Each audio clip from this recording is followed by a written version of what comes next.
அஸ்ஸலாமு அலைக்கும் வரஹ்மத்துல்லாஹி வபரகாத்து.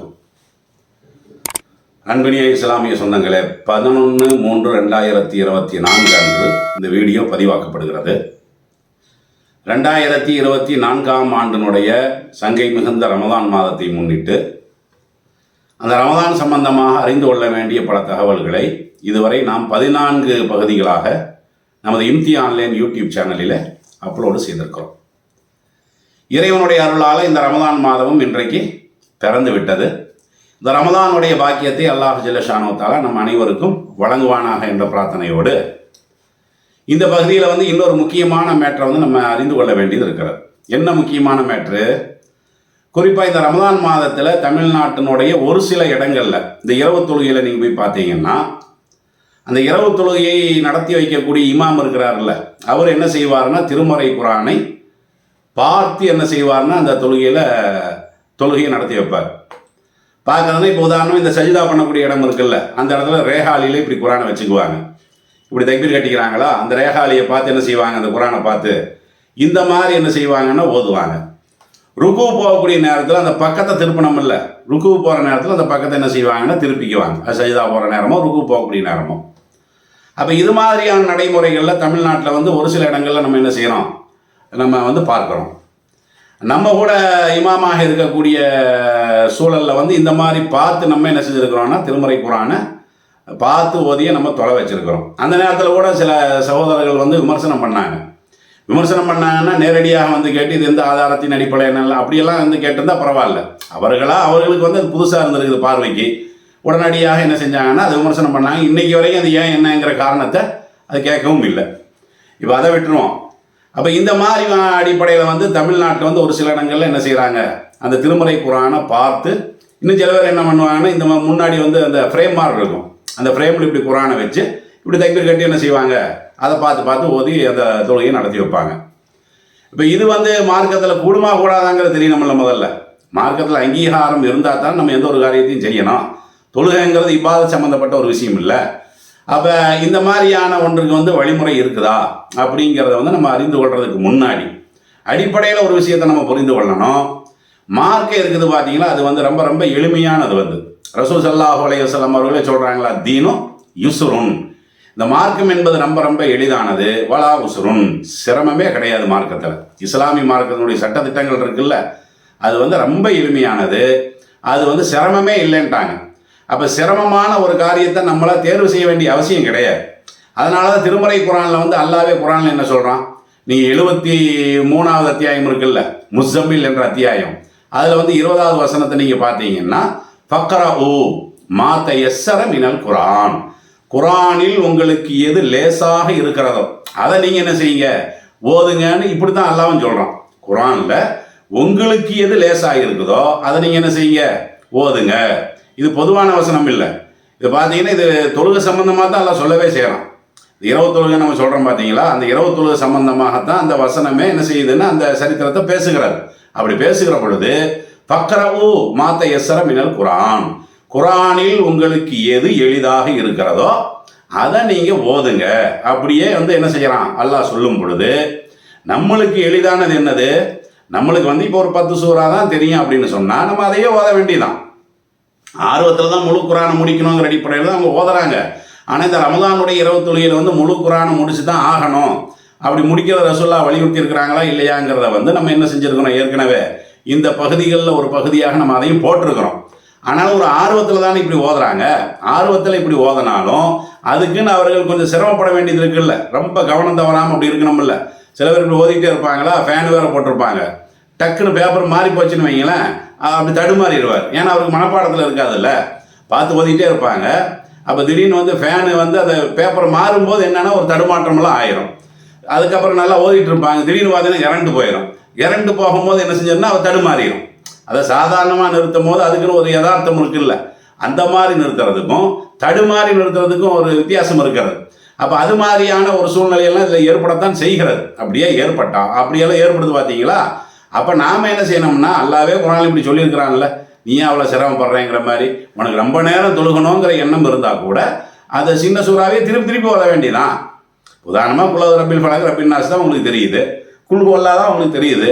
அதே நேரம் நீங்கள் 2 ரக்காத்தையும் 1 மணி நேரம் நீங்கள் தொழுவதற்கு ஆசைப்பட்டீர்கள் என்று சொன்னால் இதை ஒரு 50 தடவை ஓதுங்க, 100 தடவை ஓதுங்க. அப்படி ஓதுறதுக்கு தடையெல்லாம் கிடையாது. இல்லை ஒரு அத்தியாயத்தை திருப்பி திருப்பி படிக்கிற நேரத்தில் நன்மை கம்மியாயிரும் அப்படிங்கிற மாதிரி ஏதாவது இருக்குதா? அப்படியெல்லாம் ஒன்றும் இல்லையில. அப்போ இன்னும் சொல்ல போனால் ஒரு சஹாபி வந்து இந்த குழுவெல்லாவது அடிக்கடி படிச்சுக்கிட்டே இருப்பாங்க. ரசூல் ஸல்லல்லாஹு அலைஹி வஸல்லம் அவர்கள் கூட காரணம் கேட்கும்போது எனக்கு வந்து அந்த அத்தியாயம் தான் ரொம்ப ரொம்ப பிடிக்கும். அவருக்கு எல்லா அத்தியாயங்களும் தெரியும் மனநத்தில், ஆனாலும் அவர் அதான் அதிகமாக படிப்பாராம். சின்ன ஒரு அத்தியாயம் தான். ரசூல்லா காரணம் கேட்கும்போது அது வந்து நான் ரொம்ப நேசிக்கிறேன் அந்த அத்தியாயத்தை, ஏன்னா இறைவனுடைய தத்துவத்தை அதில் சொல்லப்படுதில்லை. அப்போ ரசூல் ஸல்லல்லாஹு அலைஹி வஸல்லம் அவர்கள் என்ன செய்வாங்கன்னா அவரை வந்து பாராட்டுவாங்க. அப்போ நம்மளுக்கு எது எளிதாக இருக்குது, நம்மளுக்கு தெரிந்ததை ஓதுவது இருக்குது பார்த்தீங்கன்னா அதுதான் நம்மளுக்கு ரொம்ப எளிதாக இருக்குதுன்னு சொல்லும் பொழுது நாம் என்ன செய்யணும், இந்த மாதிரியான ஒரு வழிமுறையவே நம்ம தேர்வு செய்யலாம். விளங்குதுங்களா? இது வந்து ஒரு பொதுவான அறிமுறை தான். இது இப்படி தான் செய்யணும், இதுதான் அவசியம், இதுதான் கட்டாயம் அப்படிங்கிறது இல்லை. மார்க்கத்தில் இப்படி ஒரு சுலபமான வழிமுறை சொல்லப்பட்டிருக்கக்கூடிய நேரத்தில் நாம் ஏன் ஒரு சிரமத்திற்குரிய ஒரு வழியை தேர்வு பண்ணணும் அப்படிங்கிறதா ஒரு கேள்வி. சரி, எப்படி இருந்தாலும் இப்போ இது வந்து மார்க்கத்தில் இது கூடுமா கூடாதுன்னு நம்ம பார்க்கணும்ல. ஏன்னா கூடாதுங்கிற மாதிரி நீங்கள் பேசிட்டு தான் இருக்கிறாங்க. மார்க்க ரீதியில் பார்த்தீங்கன்னா இப்போ அறிஞர்களுக்கு மத்தியிலேயே 2 கருத்து இருக்கிறது. நான் அறிஞர்கள்னு சொல்கிறது இன்னைக்கு போய் பார்த்தீங்கன்னா 7 கருத்து இருக்கும். அது என்னன்னா ஹதீஸை படிக்கிறதும் இல்லை, சும்மா ஒரு 4 ஹதீஸை கேட்கறது அல்லது 4 பயானை கேட்டு போட்டு என்ன தியாகம் சொல்லிட்டு இருக்கிறது. இன்னைக்கு உள்ளவங்க பேசுவாங்க பார்த்தீங்கன்னா, நான் அதை சொல்லலை. நான் ஹதீஸீன்கள்னு சொல்கிறாங்கல்ல, அதாவது இந்த ஹதீஸை பதிவு செய்து வைத்தவர்கள், ஹதீஸை பாதுகாப்பதற்கு முயற்சி செய்து வைத்தவர்கள். அப்போ அவர்களுக்கு மத்தியில் வந்து 2 விதமான கருத்து இருக்கிறது. 2 விதமான கருத்துன்னா இது கூடும்னு சொல்லி ஒரு சாரார், கூடாதுன்னு சொல்லி ஒரு சாரார். அந்த முறையில் கிடையாது. ஏன்னா யாருமே இதை கூடாதுன்னெல்லாம் சொல்லலை. ஹதீஸ் கலை வல்லுநர்களில் யாருமே என்ன செய்யலை, இந்த மாதிரி வந்து திருமறை குரானை பார்த்து தொழுகையில் ஓதுவது கூடாது அப்படியெல்லாம் சொல்லலை. எதில் வந்து கருத்து வேறுபாடு அவங்களுக்கு மத்தியில் இருக்குதுன்னு கேட்டால், சில பேர் சொல்கிறது ஃபர்லான தொழுகை இருக்குல்ல, அதில் நம்ம குரானை பார்த்து ஓதக்கூடாது. இதர தொழுகைகள் இருக்குல்ல, இப்போ நஃபிலான தொழுகை நம்ம ரமலானில் தொழுகிறோம் இல்லை, இந்த மாதிரியான தொழுகைகள் எல்லாம் நம்ம என்ன செய்யலாம், பார்த்து ஓதலாம். ஆனால் ஃபர்லில் நம்ம என்ன செய்யக்கூடாது, ஓதக்கூடாது அப்படின்னு சொல்லி சில பேர். இன்னும் சில பேர் என்ன செய்கிறாங்கன்னா, நஃபிலில் நம்ம ஓதலாம்னா ஏன் ஃபர்லில் ஓதக்கூடாது, அது எந்த வகையில் வந்து நீங்கள் அந்த ஃபர்லில் ஓதக்கூடாது நீங்கள் சொல்கிறீங்க அப்படிங்கிற மாதிரி வேறுபட்டு என்ன செய்கிறாங்க, எல்லா தொழுகையிலும் ஒரு மனிதன் விரும்பினால் திருமறை குரானை பார்த்து ஓதலாம் அப்படிங்கிறதும், எல்லா தொழுகையிலையும் ஓதக்கூடாது, அதாவது ஃபர்லு தொழுகையில் ஓதக்கூடாது, மற்ற தொழுகையில் தான் ஓதலாம், அதுக்கு தான் அனுமதி இருக்குதுங்கிற மாதிரி ஒரு கருத்து. ஆக மொத்தத்தில் இந்த 2 கருத்து தான் என்ன இருக்குது, இது சம்பந்தமாக வந்து இடம் பெற்றிருக்கிறது. இப்போ உதாரணமாக பார்த்தீங்கன்னா இப்னு குதாம் அப்படிங்கிறவரும் வந்து அவர் வந்து ஒரு அறிஞர் தான். அவர்கிட்ட வந்து இது சம்பந்தமாக கேட்கப்படுகிறது. எது சம்பந்தமாக, இந்த தொழுகையில் வந்து குரானை பார்த்து ஓதுறாங்கல்ல, இந்த புக்கை பார்த்து படிக்கிறாங்கல்ல, அப்படி கேட்கும் பொழுது அம்மல் ஃபர்லு ஃபயக்ரஹு ஃபீஹி தாலிக, இந்த மாதிரி குரானை பார்த்து ஓதுறது வந்து ஃபர்லான தொழுகையில் பார்த்து ஓதுறத நான் ரொம்ப வெறுக்கிறேன், அதை வந்து அதில் வந்து அவருக்கு உடன்பாடு இல்லையாம். அதான் வந்து அந்த வெறுப்புங்கிற மாதிரியான வார்த்தையை சொல்கிறார். அப்போ ஃபர்லான தொழுகையில் பார்த்து ஓதுவது இருக்கிறத அது வந்து தவிர்க்கப்பட வேண்டியது, அது வந்து மக்ரூஹான காரியம் அப்படின்னு சொல்லிட்டு ஃபைனிஹித்தாஜ ஃபலா பஸபில் கிராத்தி மினல் முஸஹபி ஹைனைதி சில கட்டத்தில் ஓதலாங்கிறார். என்னன்னா ஃபர்லான தொழுகையில் நீங்கள் ஓதாதீங்க, ஒரு சில கட்டம்னு சொல்லி அவர் சொல்கிறது என்னென்னு கேட்டால், இப்போ அந்த ஜமாத்தில் எல்லாருமே ஆசைப்பட்டாங்கன்னு வைங்களேன், இல்லை நம்ம முழுசாவே அந்த இமாம குரான் ஓத வச்சு கேட்போன்னு முடிவு பண்ணுறாங்கன்னு சொன்னால், அந்த மாதிரியான சில கட்டங்களில் என்ன செய்யலாம், ஃபர்லில் கூட படிக்கலாம். ஆனால் பெரும்பாலும் நீங்கள் என்ன செஞ்சிருங்க, ஃபர்லான விஷயங்களில் தொழுகையில் குரானை பார்த்து ஓதுறதை வந்து தவிர்த்து கொள்ளுங்கள். இது இப்னு குதாமாங்கிற அறிஞர் சொல்கிறார். அதே மாதிரி அகமது என்ற ஒரு அறிஞர் இருக்கிறார். அவர்கிட்ட கேட்கும்போது லாபாஸ் ஐயு சல்லிய பின்னாசில் கியாம் ஓஹோ எந்தூர் ஃபில் முசார், இந்த மாதிரி இந்த இரவு தொழுகை இருக்கிறத, அதான் நஃபிலான தொழுகை, அதே மாதிரி சுன்னத்தான தொழுகைகள் எல்லாம் இருக்கத்தானே செய்யுது, அதுலையெல்லாம் வந்து குரானை பார்த்து ஓதுறதுங்கிறது வந்து குற்றம் கிடையாது அப்படின்னு என்ன செய்கிறாங்கன்னா அவன் தகவலை சொல்கிறார்.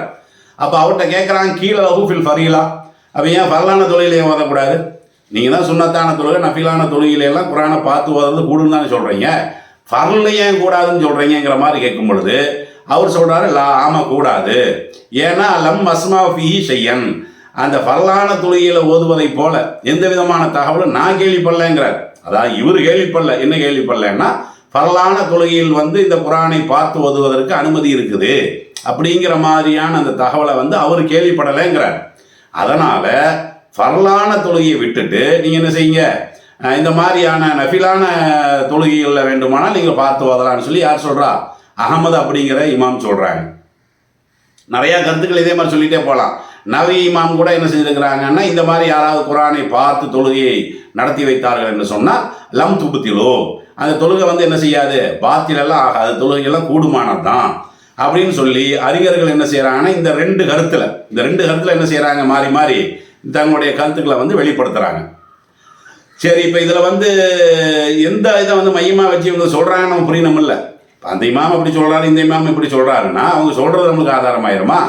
எதை மையமாக வச்சு சொன்னாங்க, அவர்கள் இப்படி விளங்குவதற்கு வந்து எது மூல காரணமாக இருக்கிறது அப்படிங்கிறதை நம்ம பார்க்கத்தானே செய்யணும். அப்போ அந்த வரிசையில் நீங்கள் பார்த்தீங்கன்னு சொன்னால் இவங்க இந்த மாதிரியான கருத்தை சொல்கிறதுக்கு வந்து சில ஆதாரங்களை என்ன செஞ்சுருக்கிறாங்கன்னா முன் வைத்திருக்கிறார்கள், ஆதாரங்கள், வாதங்களை. முதலாவது விஷயம் என்னன்னு கேட்டால், இப்போ தொழுகை என்று சொன்னால் தொழுகையில் குரான் ஓய்தானே ஆகணும். ஓதாமையே ஒரு தொழுகையை நம்ம வந்து நிறைவேற்ற முடியுமா? இப்போ ரசூல் ஸல்லல்லாஹு அலைஹி வஸல்லம் அவர்கள் கூட என்ன சொன்னாங்க, அப்போ யார் வந்து லா ஸலாத்த லிமல்லம் யக்ர பி ஃபாத்திஹத்தில் கிதாப், ரசூலா சொன்னாங்கல்ல, ஃபாத்தியா சூராவை யார் ஓதவில்லையோ அவர்களுக்கு தொழுகையே கிடையாதுங்கிறாங்க. அதாவது ஃபாத்தியா சூராவை ஓதனா தான் அந்த தொழுகையே கூடுங்கிறாங்க. நபிகள் நாயகம் ஸல்லல்லாஹு அலைஹி வஸல்லம் அவர் சொல்லியிருக்க தானே செய்கிறாங்க.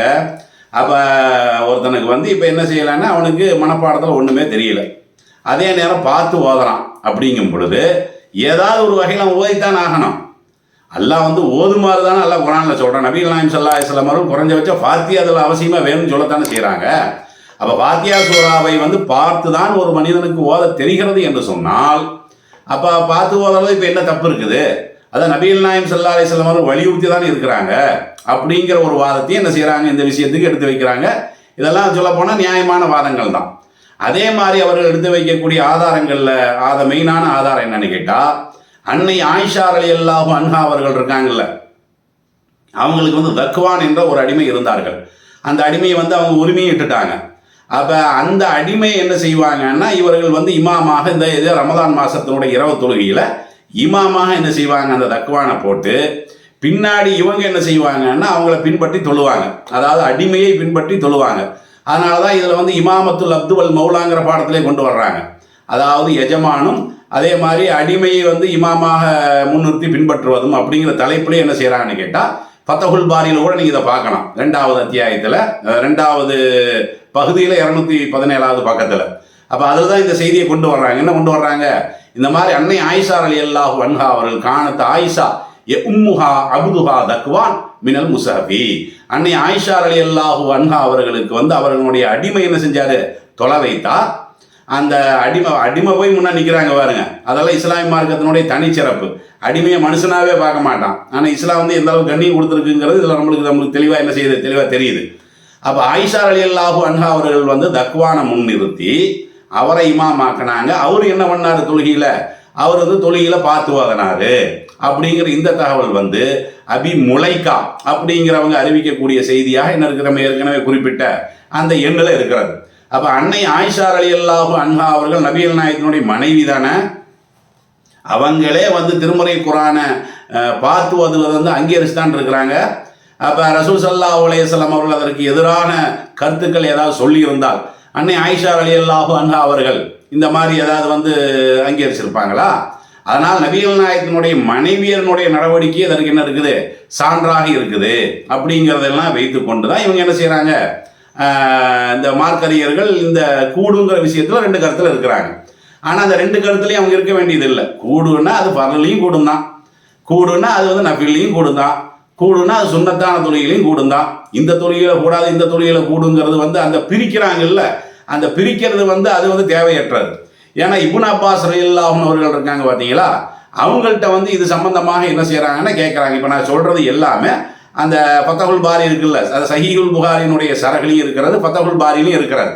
அப்போ இப்னு அப்பாஸ் ரலியல்லாஹு அன்ஹு அவங்கள்ட்ட கேட்குறாங்க, இந்த மாதிரி வந்து ஃபஜ்ரு தொழுகை இருக்குல்ல, அதில் கொஞ்சம் நீளமாக தானே படிப்பாங்க, ஃபஜ்ருனுடைய ஜமாத்தில் கொஞ்சம் நீளமாக படிப்பாங்க.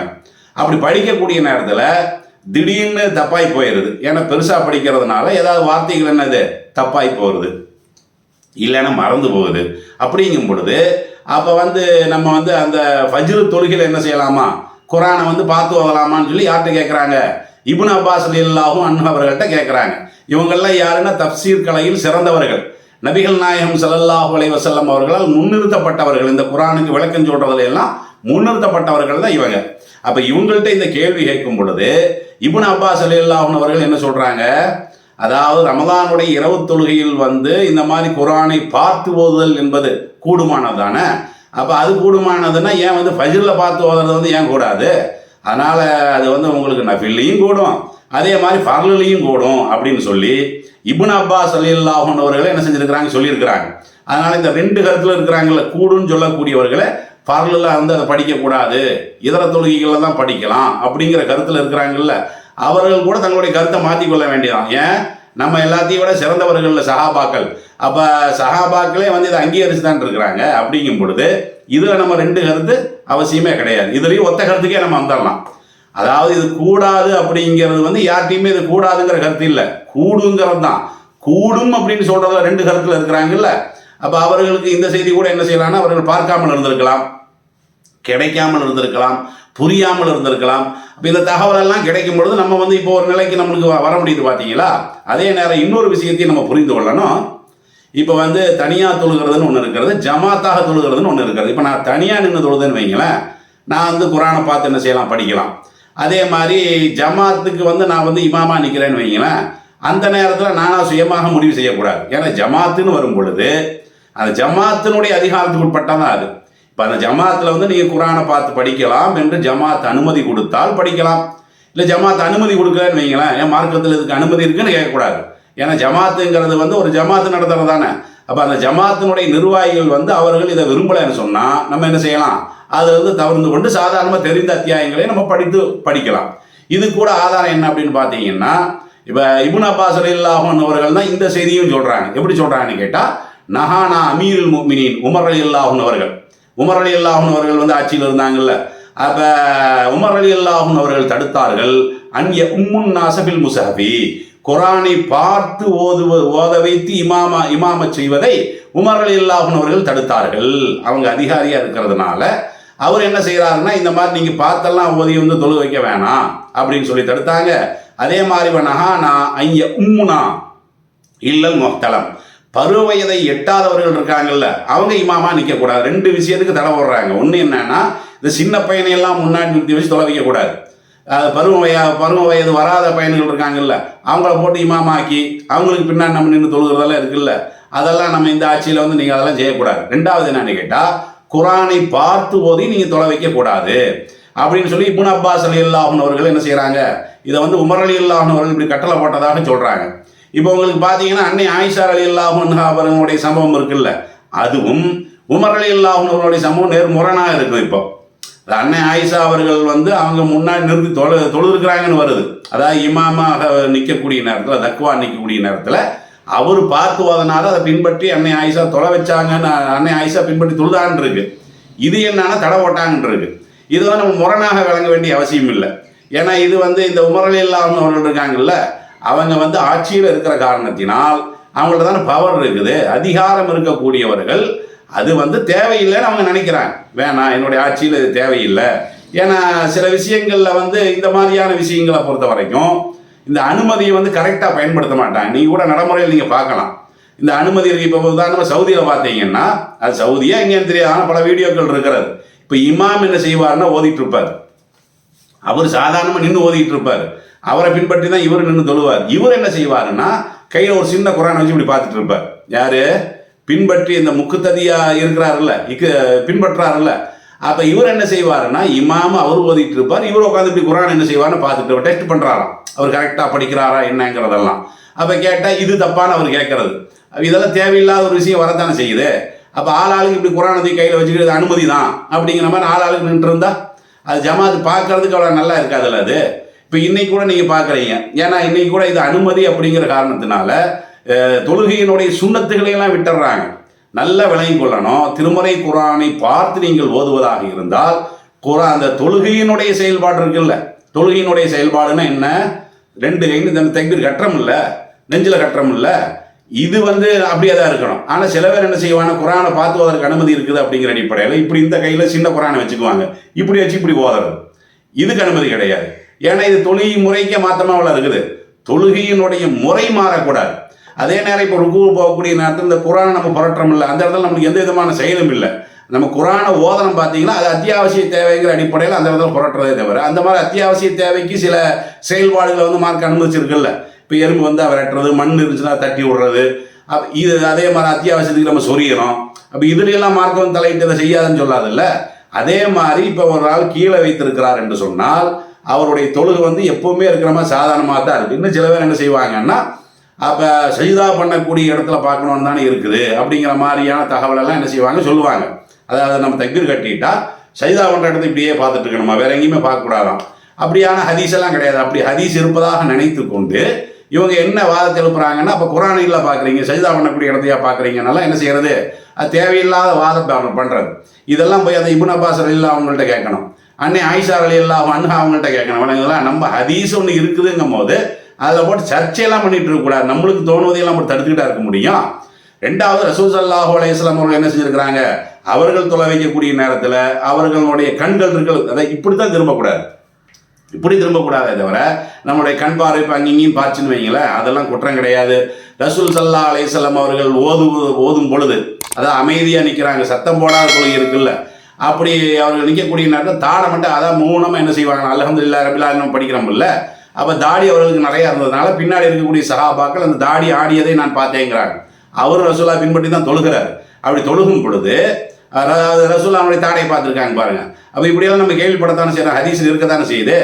அப்போ புறக்காரியம் எதுவுமே செய்யக்கூடாதுன்னெல்லாம் கிடையாது. அத்தியாவசிய சில விஷயங்கள், தடுமாறி வரக்கூடிய விஷயங்கள், இதெல்லாம் மார்க்கத்தில் அனுமதிக்கப்பட்டது தான். அப்போ அந்த வரிசையில் கூடுமே தவிர இதெல்லாம் அத்தியாவசியமாக இப்போ இமாம் ஓதலாருன்னு தெரியும் பொழுது பின்னாடி நிற்கிறாள் எனது குரானை உட்காந்து பார்த்துக்கிட்டு இருக்குன்னு அப்புறம் இமாமத்தில் போய் நீங்கள் எந்த சேர்றீங்க, தேவையில்லை அது. அப்போ இது மாதிரியான சில கொஞ்சம் என்ன செய்வாங்க, கொஞ்சம் ஹையாக போடுறாங்க பார்த்தீங்களா. இதெல்லாம் வந்து உமர் ரலியல்லாஹு அன்ஹு அவர்கள் பார்த்துருப்பாங்கன்னு நினைக்கிறேன். அதை பார்த்துக்கிட்டு தான் இனிமேல் நீங்கள் இமாம செய்கிற நேரத்தில் குரானை பார்த்து ஓத வேணாம் அப்படிங்கிற மாதிரி என்ன செஞ்சிட்டாங்கன்னா அவர்களுடைய ஆட்சியின் பொழுது தடை போட்டுட்டாங்க. வழங்குங்களா, அதுக்கு தான் அவங்க போட்ட தடையை தவிர இது கூடாதுங்கிற காரணத்தினால எல்லாம் என்ன இல்லை, தடை கிடையாது. ரெண்டாவது, உமர் ரலியல்லாஹு அன்ஹு அவர்களுடைய இந்த சம்பவத்தை சொல்றது யாரு, இப்னு அப்பாஸ் தான் சொல்றாங்க. அந்த இப்னு அப்பாஸ் தானே கேள்வியும் கேட்குறாங்க. என்ன கேள்வி கேட்குறாங்க, பரலான தொழுகையில் ஃபஜ்ர் தொழுகையில் குரானை பார்த்து ஓதலாமான்னு கேட்கும் போது அதே இப்னு அப்பாஸ் என்ன சொல்றாரு, கூடுன்னு தானே சொல்றாரு. அப்போ கூடாதுன்னா அவர் இந்த கருத்தை சொல்லியிருக்க மாட்டார்ல.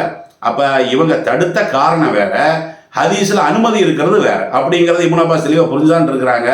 அதனால திருமறை குரான் இந்த ரமலான் மாதத்து மாத்திரமல்ல, எந்த ஒரு சந்தர்ப்பத்திலையும் நம்ம என்ன செய்யலாம், தொழுகும் பொழுது பார்த்து ஓதுவதற்கு விருப்பப்பட்டால் பார்த்து ஓதலாம். அப்படி பார்த்து ஓதக்கூடிய நேரத்தில் தொழுகையினுடைய அந்த முறைகள் இருக்குல்ல, முறைகளுக்கு வந்து இடையூறு இல்லாமல் இருக்க வேண்டும். ரெண்டாவது, இமாமாக நம்ம நிற்கிற பொழுது, இமாமாக நிற்கிற போது அந்த பின்னாடி உள்ளவர்களையெல்லாம் நம்ம என்ன செய்ய வேண்டியது இருக்குது, கவனிக்க வேண்டியது இருக்கிறது. ரெண்டாவது, இமாமாக நிற்கும் பொழுது ஜமாத்தில் உள்ளவர்கள்ட்ட, நிர்வாகிகள்கிட்ட அனுமதி கேட்க வேண்டியது இருக்கிறது. இப்போ நம்ம சொல்றது எல்லாமே தனியாக உங்களுக்கு ரொம்ப நேரம் ஓதணும்னு நீங்கள் எதிர்பார்க்குறீங்களா, நீங்கள் வேண்டுமானால் என்ன செய்யலாம், அந்த தனியாக இருந்து அந்த குரானை பார்த்தே நீங்கள் படிக்கலாம். மற்றபடி இதுக்கு மார்க்க பார்வையில் தப்பு அப்படிங்கிறதெல்லாம் கிடையாது. மார்க்க பார்வையில் இது சரியானது தான், அனுமதிக்கப்பட்டது தான். உங்களுக்கு இதில் எல்லாம் வந்து உடன்பாடு இல்லைன்னு சொன்னால் நம்ம ஏற்கனவே ஒரு விஷயத்தை சொல்லிட்டோம்ல, எளிதானதை ஓதுங்க, நல்லா குரானை சொல்லிட்டான்ல, எளிதானதை நீங்கள் பார்க்காம என்ன செய்யலாம், நீங்கள் குழுகொள்ளாவே திருப்பி ஓதிட்டு இருந்தாலும் பிரச்சனை இல்லை. ஆக மார்க்கத்தில் இது தப்பு இல்லை அப்படிங்கிறது மட்டும்தான் இதற்கான பதில். அஸ்ஸலாமு அலைக்கும்.